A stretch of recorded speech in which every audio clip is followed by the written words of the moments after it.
시어머니는 늘 저를 돈 없는 며느리라 업신여겼습니다. 제가 쌍둥이를 품고 위급한 상황에 병원비 200만 원을 부탁하자 대뜸 내연녀에 460만 원짜리 보약을 자랑하셨죠. 그날 밤 저는 병원 침대 위에서 이를 악물었습니다. 텅 빈 남편의 계좌. 하지만 제게는 그들이 상상조차 못할 또 다른 금고가 있었습니다. 이제 그들에게 진짜 가족의 민낯을 보여줄 시간입니다. 다음 이야기가 궁금하시다면 구독 한번 눌러주세요. 여러분의 한마디가 새로운 사연을 만들어줍니다. 제 이름은 김지영, 32살입니다. 그날 밤은 유난히 비가 세차게 내렸습니다. 창문을 두드리는 빗소리가 마치 제 심장 소리처럼 불안하게 들려왔죠. 서울의 고급 아파트, 그 넓은 공간 속에서 저는 홀로 있었습니다. 시계는 새벽 3시를 가리키고 있었고 배 속의 쌍둥이들은 세상 밖으로 나오려는 듯 저를 고통스럽게 걷어찼습니다. 식은땀이 등줄기를 타고 흘렀습니다. 저는 습관처럼 옆자리를 더듬었습니다. 남편의 온기가 있어야 할 자리. 하지만 제 손에 닿은 것은 차갑고 팽팽한 침대 시트뿐이었습니다.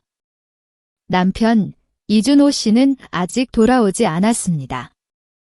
어젯밤 중요한 계약이 있다며 기다리지 말고 먼저 자라는 문자를 보낸 것이 마지막이었습니다. 저는 고통을 애써 참으며 침대 머리맡에 휴대전화를 집었습니다. 떨리는 손가락으로 익숙한 번호를 눌렀습니다. 길고 긴 신호음 끝에 들려오는 것은 차가운 기계음뿐이었습니다. 고객님께서 전화를 받을 수 없어. 2번, 3번, 4번을 걸어도 결과는 같았습니다. 핏기 없는 제 얼굴 위로 눈물이 흐르기 시작했습니다. 몸이 아파서가 아니었습니다. 사무치는 서러움 때문이었습니다. 자궁수축이 파도처럼 다시 밀려왔습니다. 입술을 깨물어 신음소리를 삼켰습니다. 이대로 누워만 있을 수는 없었습니다. 쌍둥이의 위치가 좋지 않아 양수가 터지면 저와 아이들 모두 위험하다는 의사 선생님의 경고가 귓가에 맴돌았습니다. 무거운 몸을 이끌고 거실로 나갔습니다. 남편이 술에 취해 소파에서 잠들어 있기를 아주 작은 희망을 품고서 말입니다. 창밖 가로등 불빛이 커튼 틈으로 희미하게 새어들어와 소파 위에 아무렇게나 던져진 그의 회색 정장을 비추고 있었습니다. 아직 세탁 바구니에 넣지도 않은 하얀 셔츠. 저는 소파 팔걸이를 붙잡고 숨을 골랐습니다. 그리고 그때 이상한 향이 코를 찔렀습니다. 제가 쓰는 섬유유연제 향도, 그가 접대를 하고 돌아올 때마다 풍기던 독한 담배나 술 냄새도 아니었습니다. 달콤하면서도 코끝을 찌르는 자극적인 여자 향수 냄새였습니다. 심장이 쿵 하고 내려앉았습니다. 떨리는 손으로 그의 셔츠를 집어들었습니다. 번개가 치며 창밖이 환해지는 순간 저는 숨을 멈췄습니다. 새하얀 셔츠 깃 바로 아래에 선명한 붉은색 립스틱 자국이 찍혀 있었습니다. 마치 피처럼 선명한 그 붉은 자국은 제가 3년간 지켜온 결혼 생활에 내려진 사형 선고와도 같았습니다. 바로 그때였습니다. 다리 사이로 뜨거운 물줄기가 흘러내리는 것이 느껴졌습니다. 양수가 터진 것이었습니다. 살을 찢는 듯한 고통이 덮쳐오며 저는 차가운 거실 바닥에 주저앉았습니다. 손에는 여전히 남편의 립스틱 묻은 셔츠가 들려 있었습니다. 본능이었습니다. 어머니로서의 본능. 저는 눈물을 닦고 살아야 한다고, 내 아이들을 살려야 한다고 다짐했습니다. 떨리는 손으로 택시를 불렀습니다. 제 목소리는 고통으로 갈라져 있었습니다. 기사님, 제발 빨리 와주세요. 제가 곧 아이를 낳을 것 같아요. 병원으로 가는 내내 빗물 젖은 차창 밖으로 서울의 야경이 흐릿하게 번져 보였습니다. 지금 이 시간, 그 사람은 어디서 어떤 여자와 함께 있을까? 아내와 아이들이 생사의 경계를 넘나들고 있다는 것을 과연 알고나 있을까? 응급분만실에 도착했을 때 저는 완전히 혼자였습니다. 주변 침대에는 남편의 손을 꼭 잡은 산모도, 땀을 닦아주는 친정어머니도 있었지만 제 곁에는 아무도 없었습니다. 의사 선생님의 심각한 목소리가 들려왔습니다. 김지영 산모님, 상태가 위급합니다. 쌍둥이인데다 여가라서 지금 당장 제왕절개 수술을 해야 합니다. 수술비와 신생아 집중치료실 비용으로 우선 200만 원을 선납하셔야 합니다. 보호자분 어디 계시죠? 200만 원이 시어머니 최숙자 여사님이 그 여자의 보약값으로 썼다는 돈의 절반도 되지 않는 금액. 하지만 지금 제게는 하늘처럼 무거운 돈이었습니다. 남편을 믿고 월급 통장과 적금을 모두 맡겨버린 제 개인 통장에는 몇십만 원이 전부였습니다. 저는 마지막 희망을 걸고 시어머니께 전화를 걸었습니다. 잠결에 받으셨는지 목소리엔 짜증이 가득했습니다. 이 밤중에 무슨 일이냐? 사람 잠 좀 자자, 어머니. 저 병원이에요. 지금 수술해야 한대요. 위험하다고. 200만 원만 병원비 좀 보내주실 수 있으세요? 수화기 너머로 몇 초간 침묵이 흘렀습니다. 그리고 들려온 시어머니의 목소리는 얼음장처럼 차갑고 잔인했습니다. 무슨 돈 타령이야? 그 돈은 우리 준호 친구 박수민 양 보약 값으로 다 썼다. 그 애가 우리 집안의 귀한 장손을 품고 있단 말이다. 너는 아들인지 딸인지도 모르는 것들을 둘이나 가졌다며? 알아서 해, 여자들이란 다 애 낳는 거야? 뭘 그리 유난이니? 전화는 끊겼습니다. 귀에는 길고 공허한 신호음만이 남았습니다. 눈물조차 나오지 않았습니다. 심장이 차갑게 식어버린 것 같았습니다. 그때였습니다. 3년 전 결혼하는 제 손에 낡은 휴대전화 하나를 쥐어주시며 눈물 찢던 아버지의 모습이 떠올랐습니다. 지영아, 혹시라도 기댈 곳 하나 없는 날이 오거든 이 전화를 켜거라. 아빠는 늘 거기 있을 거다. 저는 가방 깊숙한 곳에서 그 낡은 휴대전화를 꺼냈습니다. 전원을 켜자 행복했던 새 식구의 사진이 화면에 떠올랐습니다. 이 어두운 밤, 유일하게 따뜻한 빛이었습니다. 휴대전화 케이스 안쪽에서 검은색의 고급스러운 카드가 손바닥 위로 떨어졌습니다. 한도 없는 블랙카드. 아버지가 몰래 만들어주신 것이었습니다. 저는 간호사를 불렀습니다. 그리고 떨리는 목소리로 하지만 단호하게 말했습니다. 이 카드로 결제해주세요. 수술비와 두 아이를 위한 최고의 서비스까지 전부요. 차가운 수술실로 실려 들어가며 저는 낡은 휴대전화를 다시 손에 쥐었습니다. 그리고 3년 만에 그토록 그리웠던 번호를 눌렀습니다. 여보세요. 아버지의 낮고 위험 있는 목소리. 그 목소리를 듣는 순간 억눌렀던 모든 것이 터져나왔습니다. 아빠. 저예요. 제가 잘못했어요. 저는 흐느끼며 말했습니다. 그 사람이 저를 배신했어요. 죽을 뻔한 저를 버렸어요. 아빠, 저와 아이들을 데리러 와주세요. 그리고 그 사람 회사에 들어간 투자금 전부 회수할 준비를 해주세요. 우리 부녀의 피와 땀으로 그들이 편안하게 사는 꼴은 더는 못 보겠어요. 수학이 넘어 아버지는 잠시 말이 없으셨습니다. 이윽고 분노와 사랑이 뒤섞인 단호한 목소리가 들려왔습니다. 알겠다, 내 딸아. 무서워하지 마라. 아빠가 여기 있다. 그놈들 100배, 1000배로 갚아주마. 전화를 끊고 창밖을 보았습니다. 빗줄기는 여전히 거셌지만 제 마음은 이상하리만치 고요했습니다. 어리석었던 김지영은 죽었습니다. 이제 오직 두 아이의 엄마만이 남았습니다. 수술이 끝나고 마취에서 깨어났을 때 저는 3년 전의 저를 생각했습니다. 대한그룹 김태성 회장의 외동딸이었던 저를 말입니다. 그때의 저는 사랑만 있으면 무엇이든 할 수 있다고 믿었던 순진한 여자였습니다. 그래서 아버지의 반대를 무릅쓰고 가진 것 없지만 야망과 열정이 넘치던 남자 이준호 씨와 결혼했습니다. 저는 제 신분을 철저히 숨겼습니다. 그가 혹시라도 위축되거나 사람들이 그를 돈 보고 결혼했다고 손가락질할까 봐 두려웠기 때문입니다. 저는 기꺼이 평범한 아내가 되었습니다. 작은 빌라에서 신혼살림을 시작했고 매일 아침 그의 넥타이를 매주며 출근길을 배웅했습니다. 그의 작은 건설회사가 자금난으로 휘청일 때 저는 아버지께 몰래 부탁드렸습니다. 아버지는 투자회사를 통해 마치 외부의 유망한 투자처인 것처럼 그의 회사에 거액을 투자해 주셨습니다.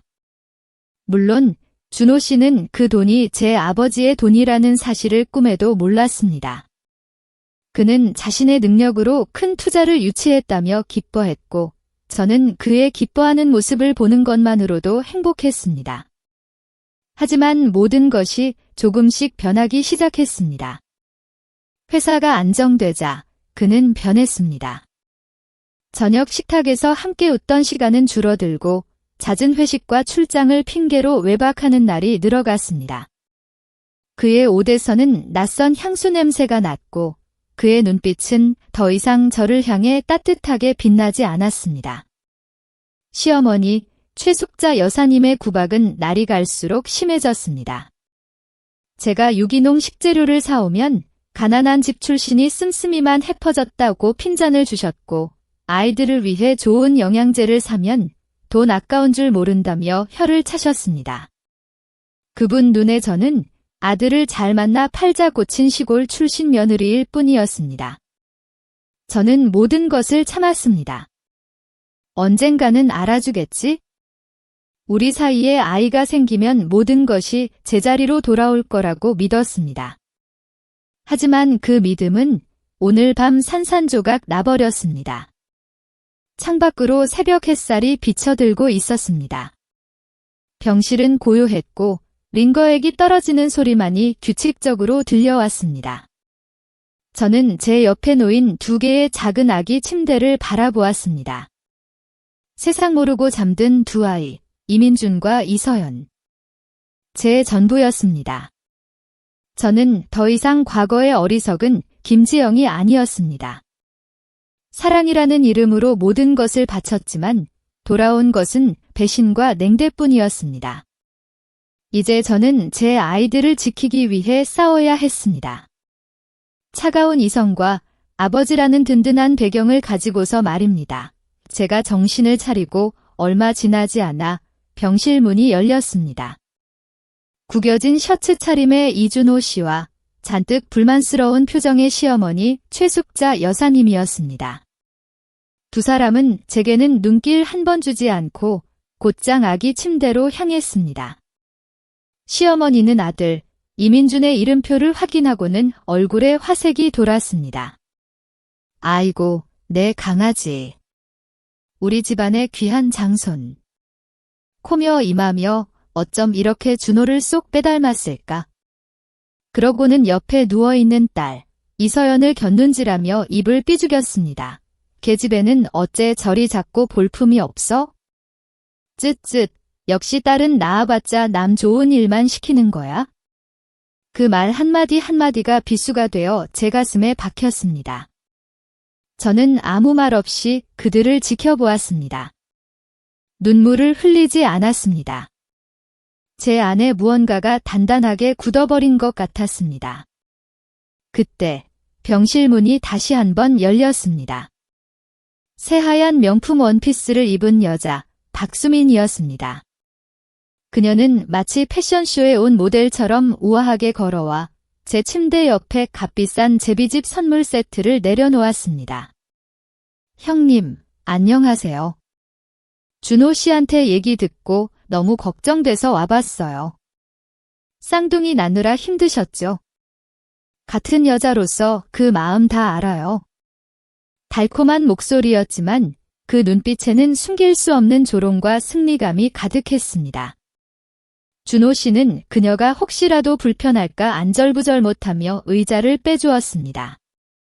그 다정한 모습은 지난 3년간 제가 단 한 번도 받아보지 못한 것이었습니다.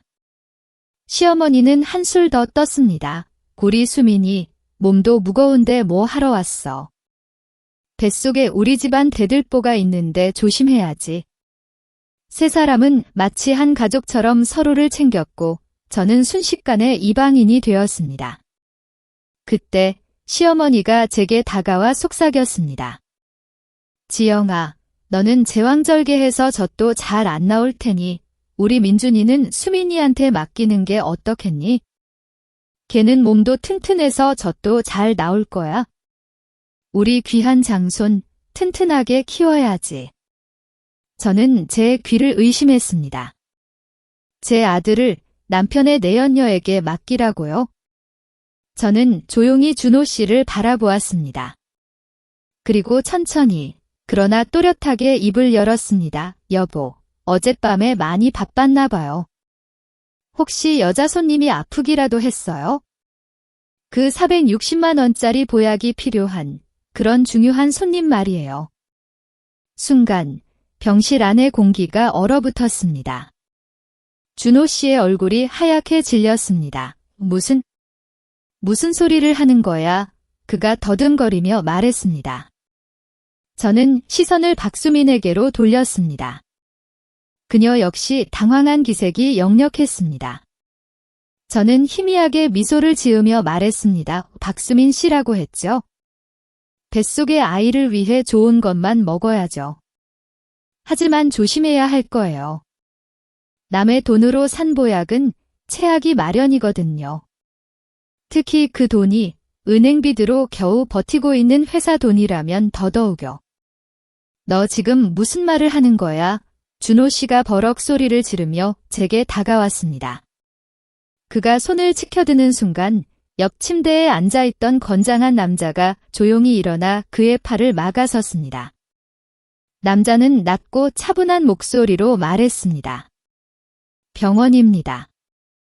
산모에게 손대시면 바로 경찰에 신고하겠습니다. 그는 아버지가 붙여주신 경호원이었습니다. 준호 씨와 시어머니 그리고 박수민은 겁에 질린 눈으로 서로를 쳐다보더니 아무 말도 못하고 허둥지둥 병실을 빠져나갔습니다. 저는 굳게 닫힌 병실 문을 바라보며 차갑게 식은 죽을 한 숟갈 떠먹었습니다. 이제 시작이었습니다. 시청자 여러분, 여기까지 이야기를 들으셨다면 아래 댓글에 숫자 1을 남겨주세요. 이 여정에 저와 함께 해주시는 분들이 계시다는 것을 알고 싶습니다. 여러분의 존재가 제가 이 이야기의 마지막을 이어갈 가장 큰 힘이 됩니다. 과연 저는 저와 제 아이들을 위한 정의를 되찾을 수 있을까요? 그들은 어떤 대가를 치르게 될까요? 여러분의 생각을 댓글로 남겨주시고 채널 구독과 알림 설정을 잊지 마세요. 며칠 후 저는 두 아이와 함께 퇴원할 준비를 마쳤습니다. 아버지가 보내주신 차를 타고 조용히 친정으로 갈 생각이었습니다. 하지만 서울 병원 정문으로 나서는 순간 저는 아수라장을 마주해야 했습니다. 시어머니 최숙자 여사님이 친척들까지 총동원해 병원 입구를 가로막고 있었습니다. 그들은 조잡하게 만든 피켓을 들고 소리를 지르고 있었습니다. 피켓에는 삐뚤빼뚤한 글씨로 이렇게 쓰여 있었습니다. 불효막 심한 며느리는 우리 집안 손주를 내놓아라. 바람난 며느리는 각성하라. 저와 제 아이들을 발견한 시어머니는 마치 미친 사람처럼 손가락질하며 울부짖었습니다. 여러분, 저기 저 여자 좀 보세요. 시어머니한테 대들고 이제는 제 핏줄인 손주들을 데리고 남자한테 도망치려는 겁니다. 아이고, 우리 집안 망했다. 친척들도 한마음으로 거들었습니다. 욕설과 고함 소리가 뒤섞여 병원 앞은 순식간에 시장 바닥처럼 변했습니다. 수많은 사람들이 휴대폰을 꺼내 들고 이 광경을 촬영하기 시작했습니다. 그들의 호기심 어린 시선이 비수처럼 제게 날아와 꽂혔습니다.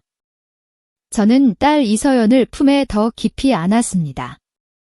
아이가 놀라 파르르 떠는 것이 느껴졌습니다.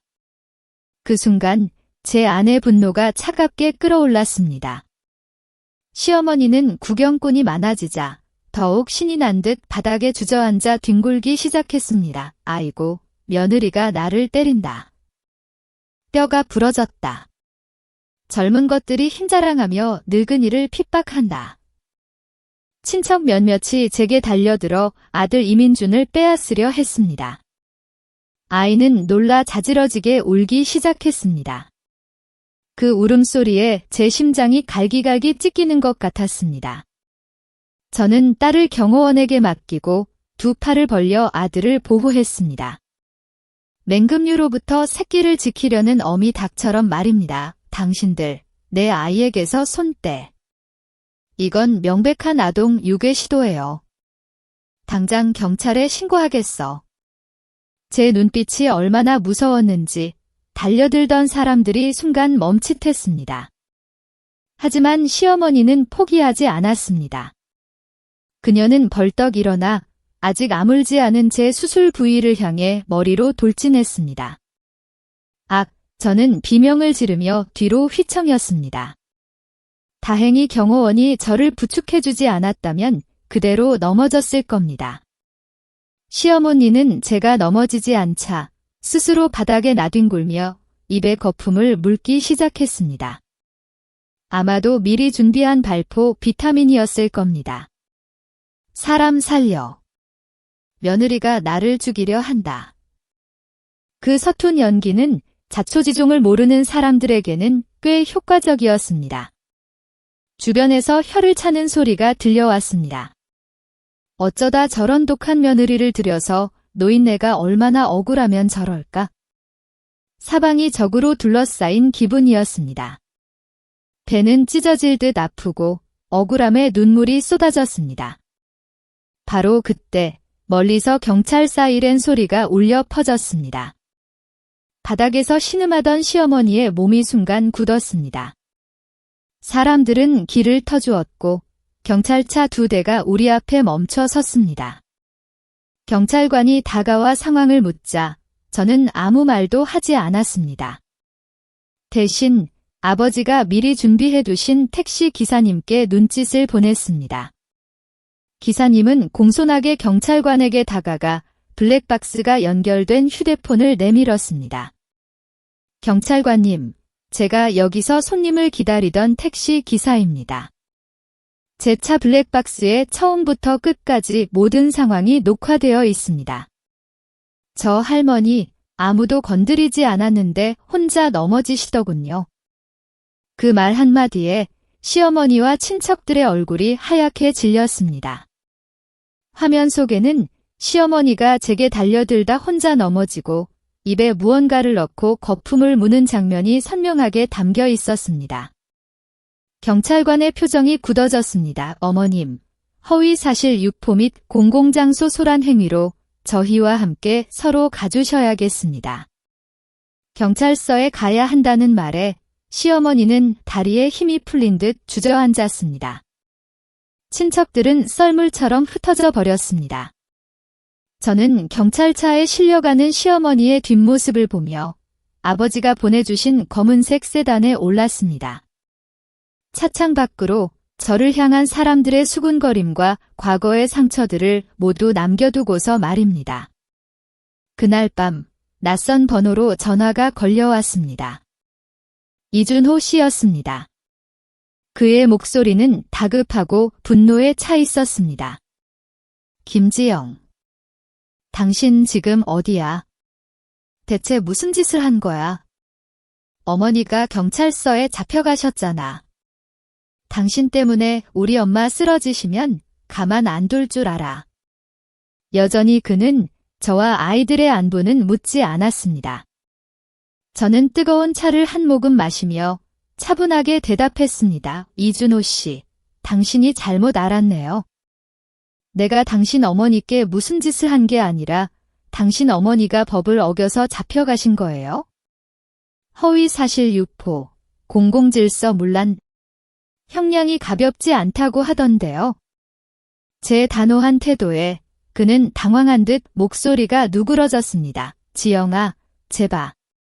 그래도 어머니시잖아. 아이들의 할머니시라고.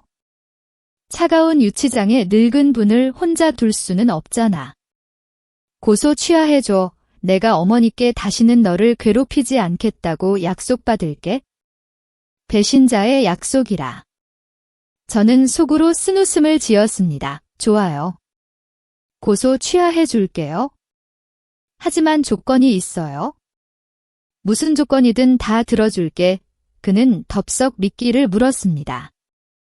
저는 숨을 한 번 고르고 또박또박 말했습니다. 내일 오전 8시 제가 보내는 주소로 오세요. 이혼 서류에 도장 찍어요. 조건은 간단해요. 두 아이 양육권은 내가 갖고 당신은 위자료 한 푼 줄 필요 없어요. 대신 당신은 빈손으로 나가야 해요. 당신이 그렇게 자랑스러워하는 그 회사까지도 전부 포기하고요. 동의하면 바로 어머니 고소 취하해 드릴게요. 수화기 너머로 그의 거친 숨소리만 들려왔습니다. 저는 그가 어머니와 재산 사이에서 얼마나 치열하게 갈등하고 있는지 알 수 있었습니다. 하지만 저는 서두르지 않았습니다.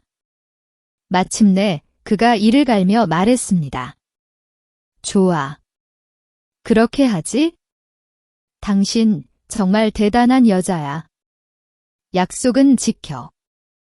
다음 날 아침, 준호 씨는 약속 시간에 맞춰 제 앞에 나타났습니다. 며칠 사이 헬쑥해진 얼굴로 제가 머무는 최고급 아파트를 둘러보는 그의 눈에는 놀라움과 질투가 뒤섞여 있었습니다. 그는 소파에 털썩 주저앉아 이혼 서류를 거칠게 테이블 위에 던졌습니다. 자, 여기. 도장 찍어. 서류를 훑어보던 그의 손이 멈칫했습니다. 재산 분할 항목에서였습니다. 장난해? 재산 분할이 없다고?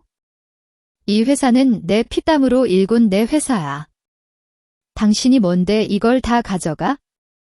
그가 자리에서 일어나려 할 때 저는 서랍에서 두툼한 서류 뭉치를 꺼내 그의 앞에 던졌습니다. 은행 거래 내역서들이었습니다. 이게 뭔지 아시겠어요? 지난 1년간 당신이 박수민 씨에게 송금한 내역이에요.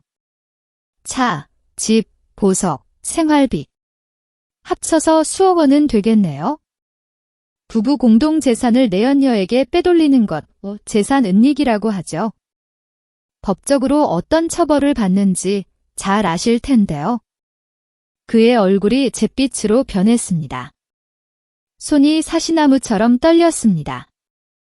선택해요. 빈손으로 나가서 자유를 얻을 건지 아니면 당신과 당신 어머니 그리고 그 여자까지 모두 함께 법정에 설 건지. 그는 저를 처음 보는 사람처럼 쳐다보았습니다. 그의 눈에는 경멸 대신 두려움이 가득했습니다. 그는 떨리는 손으로 펜을 들어 서류에 거칠게 서명했습니다. 됐어. 이제 만족해? 하지만 명심해. 나한테는 아직 회사가 있고 수민이가 있어? 나는 다시 일어설 거야. 그때 가서 후회하게 만들어주지. 그는 여전히 그 회사가 곧 자신의 무덤이 될 것이라는 사실을 모르고 있었습니다. 준호 씨가 떠난 직후 그의 사무실 전화기는 불이 나기 시작했습니다. 김비서의 다급한 목소리가 울렸습니다. 은행에서 모든 계좌를 동결했다는 통보, 거래처들의 계약 파기 통보, 그리고 결정적으로 투자 철회 통지서 한 장. 발신자는 대한그룹 투자자회사, 그리고 법적 대표자의 이름은 김태성 회장. 준호 씨의 손에서 휴대전화가 떨어져 산산조각 났습니다. 그는 의자에 주저앉았습니다. 자신이 우물 안개구리였다는 것을, 아내의 돈 위에서 왕처럼 군림해왔다는 사실을 그는 이제야 깨달았습니다.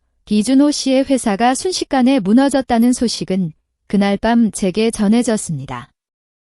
아버지의 비서실에서 보낸 문자 한 통이면 모든 것이 명확해졌죠. 그가 저를 버리고 제 아이들을 외면한 대가였습니다.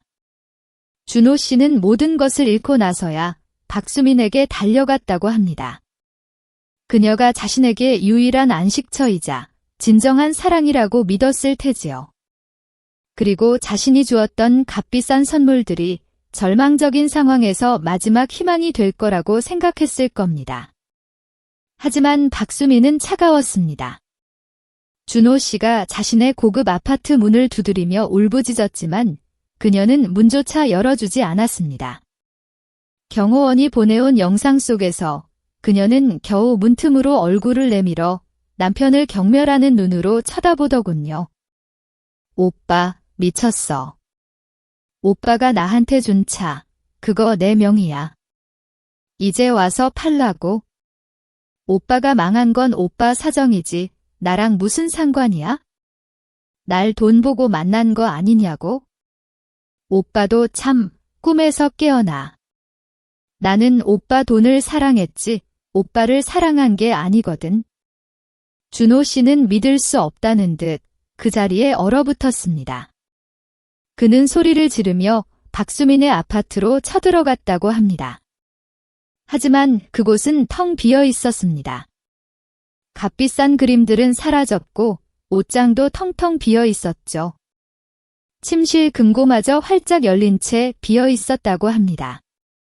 화장대 위에는 박수민이 남긴 편지 한 통과 구겨진 초음파 사진만이 놓여 있었습니다. 그 편지 내용은 준호 씨를 완전히 무너뜨렸습니다. 박수민은 편지에서 뱃속의 아이는 준호 씨의 아이가 아니라 최근 출소한 자신의 예대인의 아이라고 썼더군요. 그리고 준호 씨는 그저 자신과 애인의 재기를 위한 무기한 후원자였을 뿐이라고. 준호 씨는 그 자리에서 미쳐버렸다고 합니다. 빈 아파트에서 짐승처럼 울부짖고 소리를 질렀다고 하더군요. 그리고 그는 술에 절어 살기 시작했습니다. 술에 취해 길거리에서 행패를 부리고 시비를 걸고 어느 날 밤이었습니다. 경찰서에서 제게 전화가 걸려왔습니다. 준호 씨가 술에 취해 식당에서 난동을 부리고 사람을 때려 경찰에 붙잡혔다는 소식이었습니다. 보호자로 올라와 달라는 요청이었죠. 저는 잠든 아이들의 얼굴을 보았습니다. 그리고 차분하게 경찰관에게 대답했습니다. 죄송합니다. 경찰관님. 저희는 이미 이혼했습니다. 이제 그 사람은 제 가족이 아닙니다. 법대로 처리해 주십시오. 수화기를 내려놓고 저는 창밖의 어둠을 보았습니다. 차가운 유치장에서 홀로 앉아 그 사람은 무슨 생각을 하고 있을까? 뒤늦은 후회와 절망감으로 그 밤을 보내고 있을 준호 씨를 생각했습니다. 제가 그를 용서할 수 있을지는 그때의 저로서는 알 수 없는 일이었습니다.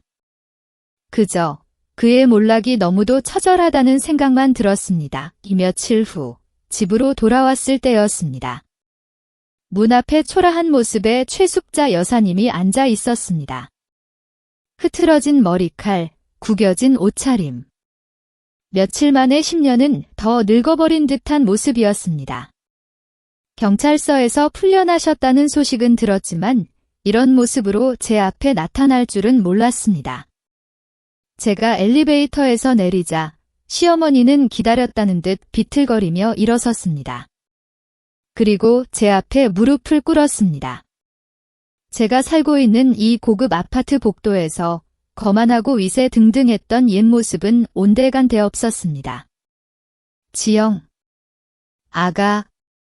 제발 이 어미를 좀 살려다오. 그녀는 제 다리를 붙잡고 울부짖었습니다.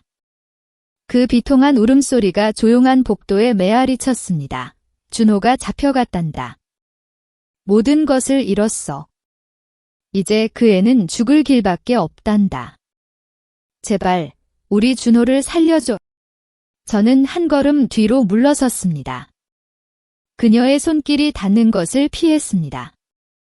제 마음속엔 아무런 파동도 일지 않았습니다.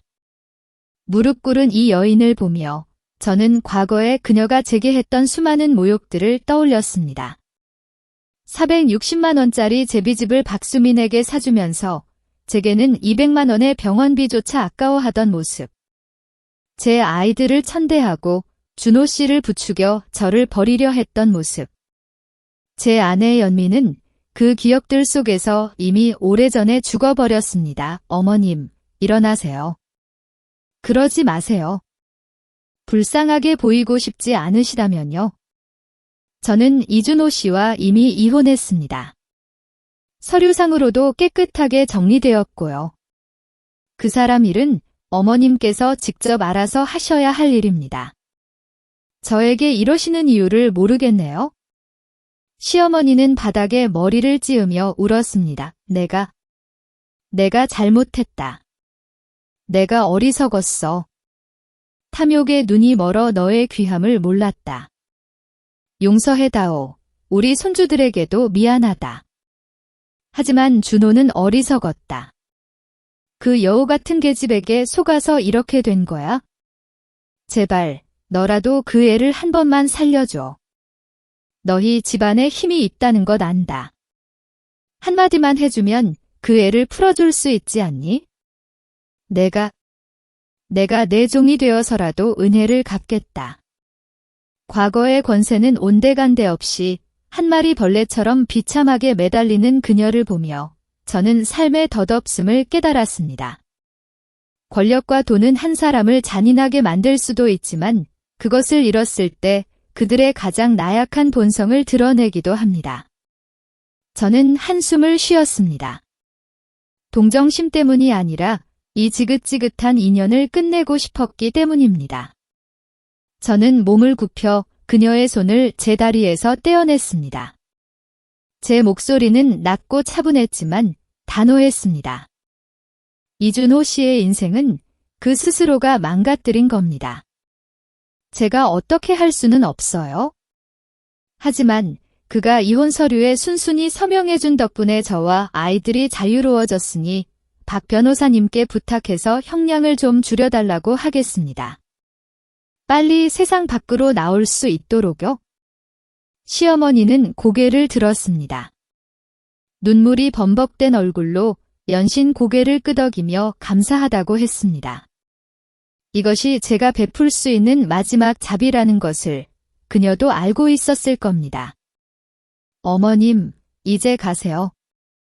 그리고 다시는 제 아이들 앞에 나타나지 마세요. 이번이 마지막입니다. 저는 몸을 돌려 집으로 들어갔습니다. 문이 닫히며 두 개의 세계가 분리되었습니다. 하나는 저와 아이들의 평화롭고 밝은 미래가 있는 곳이었고 다른 하나는 후회와 대가를 치르는 어두운 바깥 세상이었습니다. 시청자 여러분, 만약 여기까지 이야기를 들으셨다면 아래 댓글에 숫자 1을 남겨주세요. 이 여정에 저와 함께 해주시는 분들이 계시다는 것을 제가 알고 싶습니다. 여러분의 존재가 제가 이 이야기의 마지막을 이어갈 가장 큰 힘이 됩니다. 가족의 민낯을 보여드린 이 이야기의 최종 결말, 과연 어떻게 될까요?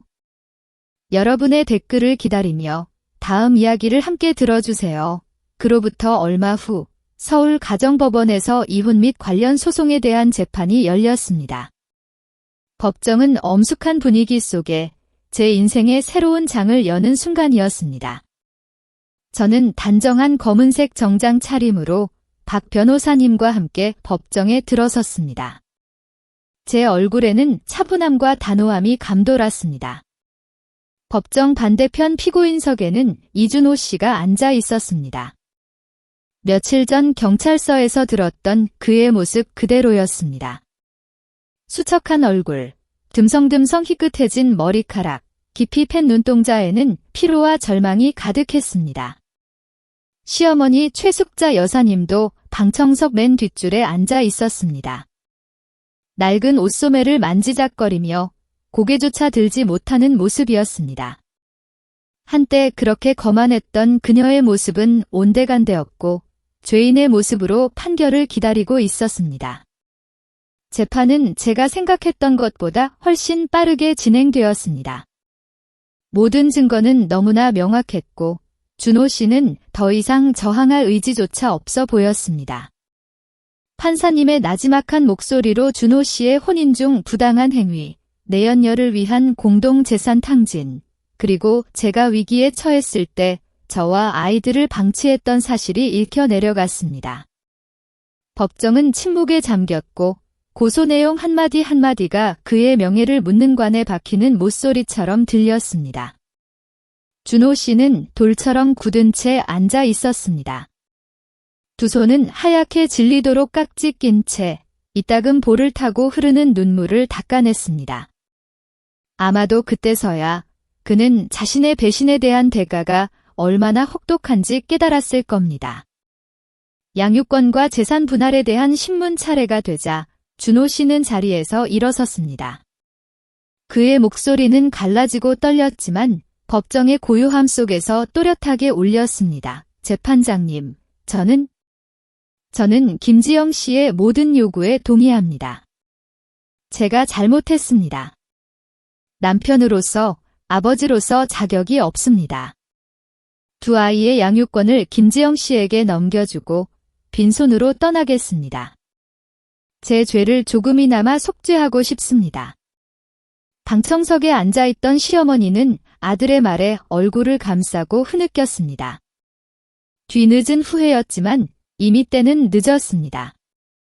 그녀는 자신의 탐욕과 맹목적인 행동이 아들을 오늘날의 비참함으로 내몰았다는 것을 깨달았을 것입니다. 재판장님이 나무망치로 쿵 하고 테이블을 내리쳤습니다. 그 건조한 소리가 3년간의 파란만장했던 결혼 생활의 종말을 알렸습니다. 판결이 선고되었습니다. 저는 이민준, 이서연 두 아이의 완전한 양육권을 가지게 되었고 준호 씨는 법이 정한 바에 따라 양육비를 지급할 의무를 지게 되었습니다. 물론 그가 지금은 한 푼도 가지고 있지 않다는 것을 알지만 모든 재산은 저와 아이들이 겪은 정신적, 물질적 손해를 보상하는 의미로 저에게 귀속되었습니다. 판결문을 손에 든 저는 제가 상상했던 통쾌함이나 기쁨 대신 온몸에 퍼지는 깊은 안도감을 느꼈습니다. 마침내 저를 고통스러운 과거에 묶어두었던 사슬이 끊어진 것이었습니다. 저는 이제 당당하게 새 길을 걸어갈 수 있게 되었습니다. 준호 씨는 비틀거리는 걸음으로 법정을 나섰습니다. 그는 제 앞에 한동안 멈춰 서서 무언가 말하려는 듯 입술을 달싹였습니다. 하지만 결국 아무 말도 하지 못했습니다. 그의 눈빛에는 뒤늦은 용서의 갈구, 회한, 그리고 한때 자신이 경멸했던 여인에게 바치는 뒤늦은 존경심이 뒤섞여 있었습니다. 저는 평온한 눈빛으로 그를 마주했습니다. 잔잔한 가을 호수처럼 아무런 물결도 일지 않았습니다. 저는 가볍게 고개를 끄덕이며 형식적인 인사를 건네고는 돌아섰습니다. 법원 문을 나서자 서울 하늘은 잔뜩 흐려 있었습니다. 차가운 가을비가 회색 바닥에 후드득 떨어졌습니다. 저는 처마 밑에 서서 차를 기다리며 앞으로 펼쳐질 길고 긴 여정에 대해 생각했습니다. 3년이라는 시간이 제 삶을 완전히 바꿔놓았습니다. 그 후로 3년이 흘렀습니다. 제 삶은 두 아이와 함께 비로소 평온한 궤도에 올랐습니다. 하지만 시댁 식구들의 소식은 가끔 옛 지인들의 입을 통해 제 귀에 들려왔습니다. 시어머니 최숙자 여사님은 회사의 손해를 배상하고 준호 씨가 탕진한 빚을 갚기 위해 친정 집안의 대대로 물려받은 집을 급하게 팔아야 했다고 합니다.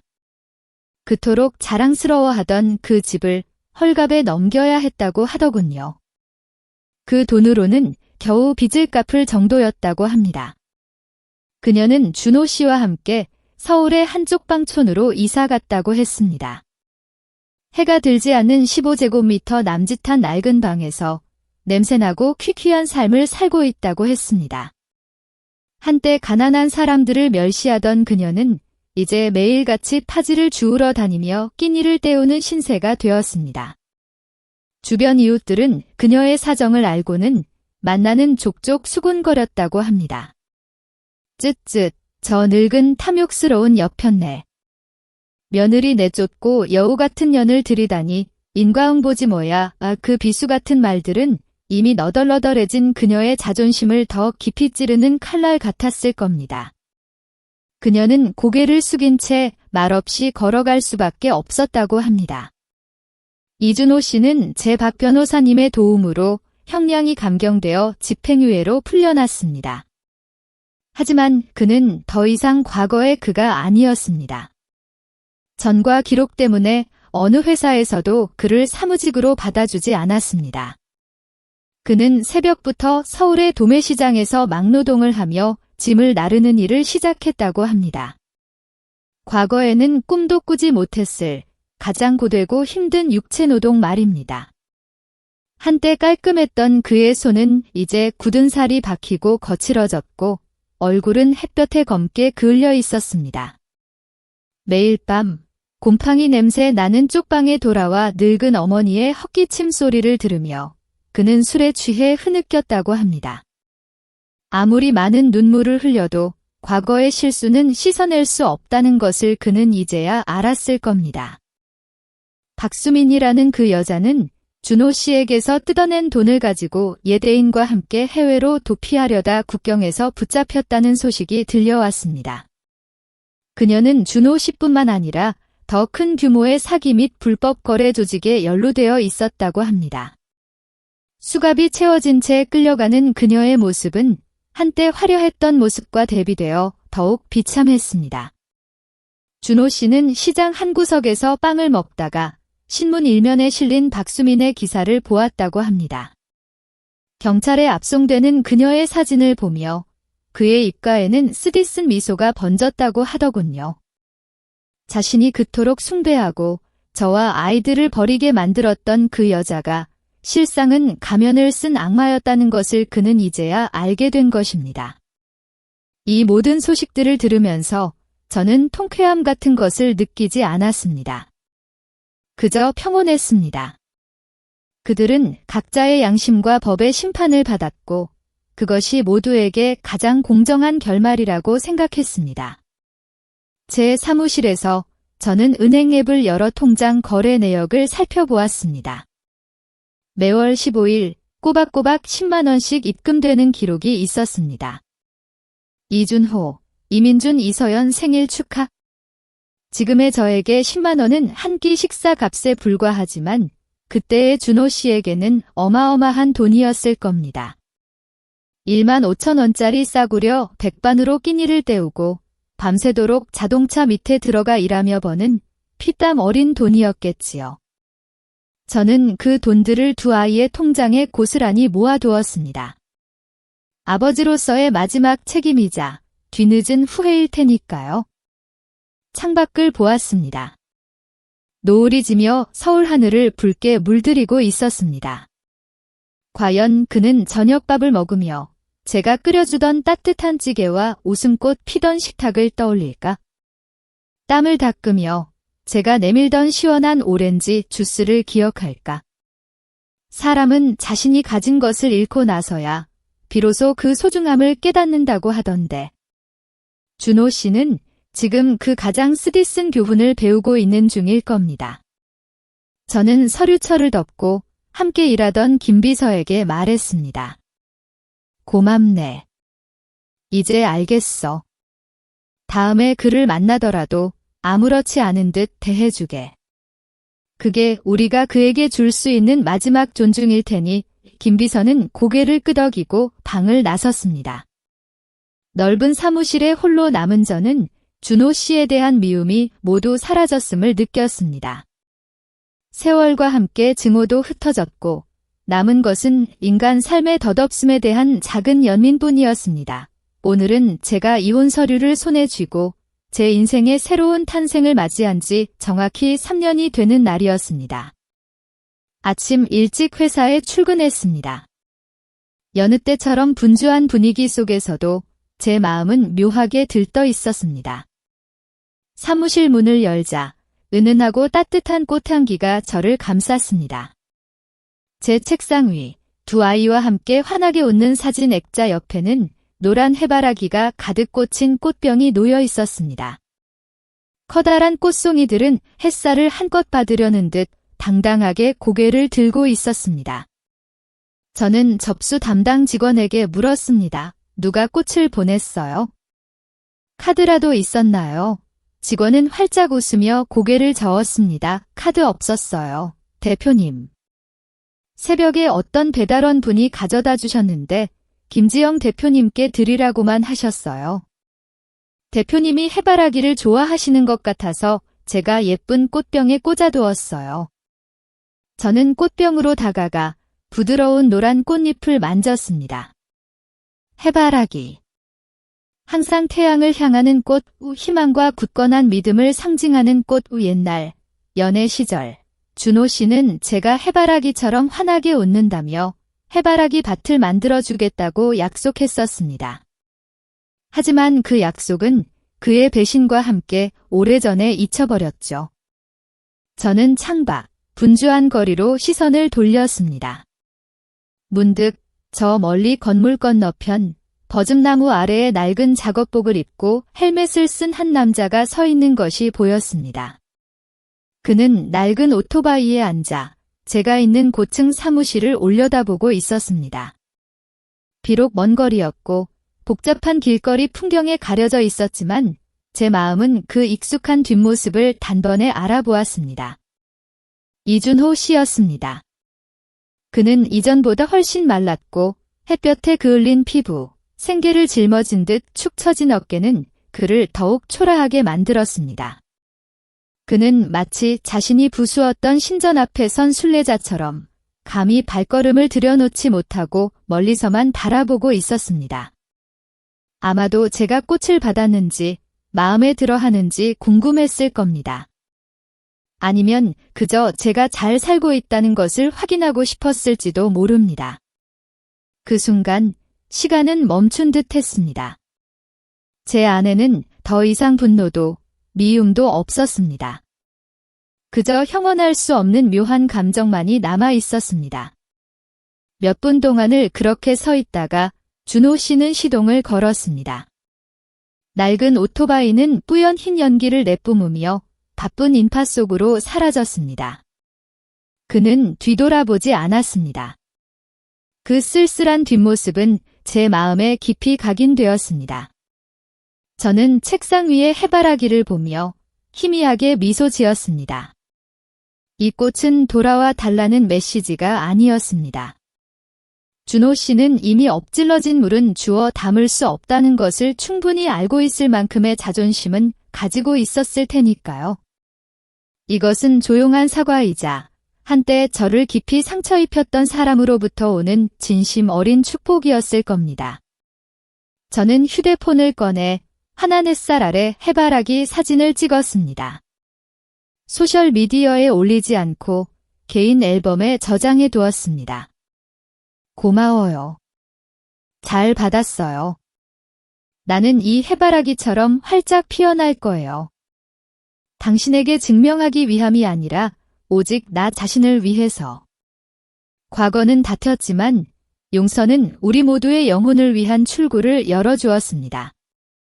그는 더 나은 삶을 위해 노력하고 있었고 저 또한 그러했습니다. 주말이었습니다.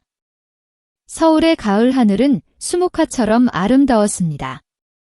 따스한 햇살이 꿀처럼 쏟아지고 시원한 바람이 거리의 낙엽들을 흩날렸습니다. 저는 바쁜 업무를 잠시 접어두고 이민준과 이서연 두 아이를 데리고 어린이대 공원으로 향했습니다. 아이들은 초록빛 잔디밭 위를 신나게 뛰어다녔고 그들의 맑고 웃음소리는 공원 한 모퉁이를 가득 채웠습니다. 저는 벤치에 앉아 제 두 천사 같은 아이들을 바라보며 지난 3년간의 모든 희생과 고난이 충분히 보상받았다고 느꼈습니다. 이민준이 빨간색 플라스틱 공을 신나게 차다가 공이 울타리를 넘어 저 멀리 나무를 다듬는 인부들 쪽으로 굴러갔습니다. 아이는 공아, 기다려 하고 소리치며 달려갔습니다. 저도 아이를 따라갔습니다. 아이가 혹시라도 길을 잃을까 봐 걱정되었기 때문입니다. 이민준이 도착했을 때 인부 중 한 명이 공을 주워 들고 있었습니다. 작업복에는 흙과 기름때가 잔뜩 묻어 있었고 땀이 흥건했습니다. 남자는 몸을 숙여 아이에게 공을 건네주려 몸을 돌렸습니다. 그리고 우리 셋은 동시에 얼어붙었습니다. 남자의 눈이 놀라움으로 커졌고 손이 떨려 공을 떨어뜨릴 뻔했습니다. 기준호 씨였습니다. 그는 주말 아르바이트로 공원 조경 일을 하고 있었습니다. 검게 그을린 얼굴, 수척하고 깎지 않은 수염. 그 모습은 제가 서랍 깊숙이 넣어두었던 낡은 결혼사진 속의 그와는 완전히 다른 사람이었습니다. 준호 씨는 이민준을 보다가 달려오는 이서연을 보았습니다. 그의 눈빛은 감격으로 흐려졌고 입술은 떨려 아무 말도 하지 못했습니다. 이민준은 낯선 아저씨를 올려다보며 공손하게 인사했습니다. 아저씨, 고맙습니다. 공 좀 주워주세요. 아들의 순진한 아저씨라는 한마디는 준호 씨의 심장을 꿰뚫는 칼날 같았습니다. 그는 비틀거리며 한 걸음 뒤로 물러섰습니다. 아이를 안아주고 싶었을 겁니다. 아빠야, 아들아 하고 말해주고 싶었을 겁니다. 하지만 그는 나무진으로 검게 물든 거친 손을 보며 부끄러움과 자괴감에 고개를 숙였습니다. 저는 두 아이의 뒤에 서서 가볍게 그들의 어깨에 손을 올렸습니다. 준호 씨는 고개를 들어 저를 보았습니다. 제가 혹시라도 그를 쫓아내거나 아이들을 만나지 못하게 할까봐 두려워하는 눈빛이었습니다. 하지만 저는 더 이상 증오를 품고 있지 않았습니다. 저는 준호 씨를 향해 가볍게 고개를 끄덕였습니다. 그리고 아이들에게 말했습니다. 민준아, 서연아. 아저씨께 인사해야지. 아저씨가 공 주워주셨잖아. 제 말에 준호 씨는 눈물을 터뜨렸습니다. 그의 거친 얼굴 위로 눈물이 주름진 뺨을 타고 흘러내렸습니다. 그는 떨리는 손으로 이민준에게 공을 건네주었습니다. 목소리는 쉬어 있었고 감격으로 갈라졌습니다. 아저씨가 우리 아이들 잘 보고 간다. 정말 예쁘구나. 순진한 아이들은 무슨 일이 일어나는지 모른 채 우는 아저씨를 이상하다는 듯 바라보았습니다. 그때 이서연이 주머니에서 사탕 하나를 꺼내 준호 씨에게 내밀었습니다. 아저씨, 울지 마요. 엄마가 남자들은 함부로 우는 거 아니랬어요. 이거 줄게요. 이거 정말 맛있어요. 준호 씨는 작은 사탕을 마치 세상에서 가장 귀한 보물이라도 되는 듯 거친 손으로 받아 쥐었습니다. 그는 연신 고개를 끄덕이며 말했습니다. 고맙다, 얘야. 고맙다. 아저씨 안 울어. 아저씨 그냥 너무 기뻐서 그래? 그 순간 제 코끝이 시큰해졌습니다. 이것이 아마 그에게 가장 큰 벌일 겁니다. 친아들 앞에서 친아버지라 말하지 못하고 그저 아저씨로 불리며 동정심으로 건네는 사탕 하나에 감격하는 것. 하지만 적어도 그는 자신의 아이들이 건강하고 안전하게 잘 자라고 있다는 것을 보았습니다. 그것이 그의 죄 많은 영혼에 대한 작은 위안이 되었기를 바랍니다. 공원 관리인의 호각 소리가 울려 퍼졌습니다. 인부들은 다시 작업에 복구해야 했습니다. 준호 씨는 서둘러 눈물을 닦고 저와 아이들에게 한 번 더 고개를 숙이고는 묵묵히 돌아섰습니다. 불필요한 가지들을 잘라내는 그의 굽은 뒷모습은 이 넓은 공원 속에서 너무나도 외롭고 작아 보였습니다. 그는 나무를 다듬고 있는 것일까요?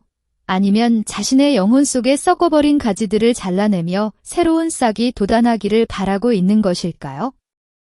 저는 알 수 없었고 더 이상 깊이 생각하고 싶지도 않았습니다. 각자에게는 각자의 정원이 있고 준호 씨는 자신이 망가뜨린 황량한 정원을 스스로 다시 읽어야 할 테니까요. 저는 두 아이의 손을 잡고 익숙한 길을 걸었습니다. 노을빛이 나뭇잎 사이로 쏟아져 내리며 우리 세 모녀의 어깨 위로 반짝이는 빛을 뿌렸습니다. 이민준이 공을 튀기며 제게 물었습니다. 엄마, 아까 그 아저씨 왜 울었어요? 불쌍해 보였어요. 저는 아들의 머리를 쓰다듬으며 미소 지었습니다. 그 아저씨는 자기 집이 그리웠고 아이들이 보고 싶어서 그랬을 거야? 얘야, 너희도 봤지? 모두 각자의 사연이 있으니 우리는 가진 것에 감사하며 서로 사랑해야 한단다. 아이는 고개를 끄덕이는 듯 하더니 다시 노란 나비를 쫓아 달려갔습니다. 저는 신선한 공기를 깊게 들이마셨습니다. 3년간 저를 얽매였던 마음속의 폭풍이 비로소 완전히 사라졌음을 느꼈습니다. 저는 더 이상 준호 씨를 미워하지 않았습니다. 운명을 원망하지도 않았습니다. 오히려 지나간 모든 풍파에 감사했습니다. 그 배신 덕분에 저는 저 자신의 가치를 깨달았고 제가 얼마나 강한 사람인지 알게 되었습니다. 그 상처 덕분에 저는 저 자신과 아이들을 온전히 사랑하는 법을 배웠습니다. 저는 여자는 그 누구에게도 의지하여 행복을 찾을 필요가 없다는 것을 깨달았습니다. 행복은 남자에게서 받는 것이 아니라 제 스스로 심고 가꾸어 거두는 것이었습니다. 절대 하찮은 사람 때문에 자신을 파괴하지 마세요. 넘어졌다고 해서 두려워하며 다시 일어서지 못하지도 마세요. 저 해바라기처럼 말입니다. 아무리 밤새 비바람이 몰아쳐도 다음날 아침 해가 뜨면 그들은 여전히 햇살을 향해 당당하게 고개를 들고 활짝 피어납니다. 저는 푸른 하늘을 올려다보았습니다. 하얀 구름들이 꿈을 실은 배처럼 가볍게 흘러가고 있었습니다. 저와 두 아이의 앞날은 평온하고 아름다운 날들로 가득할 것입니다. 저는 아이들을 친절하고 사랑하고 책임감 있는 사람으로 키울 것입니다. 그들이 아버지가 걸었던 길을 걷지 않도록요. 그리고 저는 제 이름 김지영. 순종적인 의미의 지영이 아닌 당당하고 자유롭고 찬란한 저만의 인생을 살아갈 것입니다. 얘들아, 어서 가자. 할머니 댁에 가자. 오늘 할머니가 너희가 좋아하는 돼지갈비찜 해주신댔어. 제가 크게 부르자 아이들은 좋아하는 음식에 환호하며 저에게 달려와 손을 잡았습니다. 햇살 가득한 길 위로 저와 두 아이, 세 사람의 그림자가 길게 드리워졌습니다. 평화로운 보금자리와 사랑이 기다리는 곳으로 우리는 함께 걸어갔습니다. 이 이야기를 통해 시청자 여러분께서도 강하고 너그러우며 해바라기처럼 항상 태양을 향해 나아가는 삶을 살아가시길 바랍니다. 이 이야기가 의미 있었다면 채널 구독과 알림 설정, 그리고 많은 공유 부탁드립니다. 들어주셔서 감사합니다. 김지영 씨의 마지막 결정에 대해 여러분은 어떻게 생각하시나요? 만약 여러분이라면 김지영 씨와 다른 선택을 하셨을까요?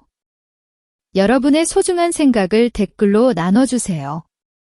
저는 하나하나 빠짐없이 읽어보고 있습니다. 혹시 이 이야기가 여러분의 마음을 움직이거나 깊은 생각을 남겼다면 좋아요를 누르고 감동을 나눌 소중한 분들께도 공유해주세요.